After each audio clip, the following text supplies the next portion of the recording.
एक घने सब्ज जंगल में पीपो नाम का एक तोता रहता था। पीपो कोई आम तोता नहीं था, बल्कि इसके परों का रंग बहुत ही खूबसूरत और चमकदार था। इसके परों सब्ज, चूंच सुर्ख और दम पीले रंग की थी, जो सूरज की तरह चमकती थी। लेकिन पीपो को सिर्फ इसके रंगों की वजह से नहीं जाना जाता था, बल्कि वो अपने होशियार दिमाग और दूसरों की मदद करने की आदत की वजह से पूरे जंगल में मशहूर था। हर रोज पीपो जंगल में उड़ता, सब जानवरों को खुश दिली से सलाम करता और अपने दोस्तों के साथ बातें करता। एक दिन जब पीपो हवा में उड़ रहा था, इसने नीचे जमीन पर कुछ अजीब देखा।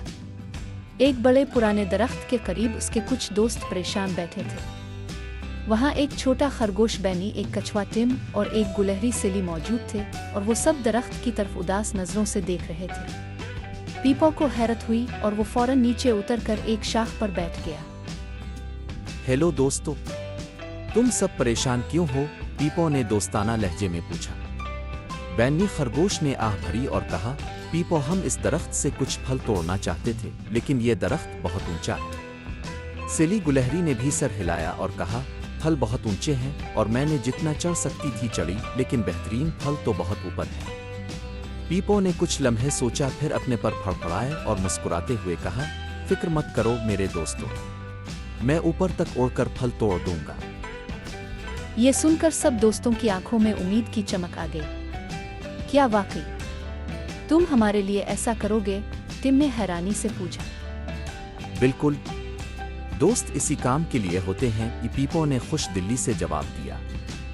पीपो ने फौरन अपने परों को जोर से फड़फड़ाया और ऊंचाई की तरफ उड़ने लगा।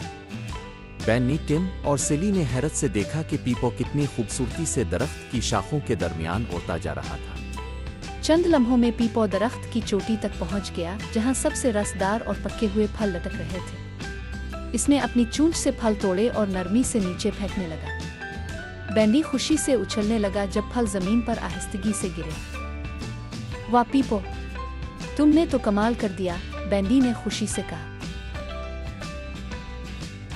सिली ने एक फल पकड़ा और कहा, तुम बेहतरीन हो पीपो, हम ये कभी नहीं कर सकते थी। पीपो नीचे जमीन पर उतरा और मुस्कुराते हुए कहा, ये तो कोई बड़ी बात नहीं दोस्तों, कभी कभी हमें बस थोड़ी सी मदद की जरूरत होती है। Please subscribe and press the bell icon to get the latest videos.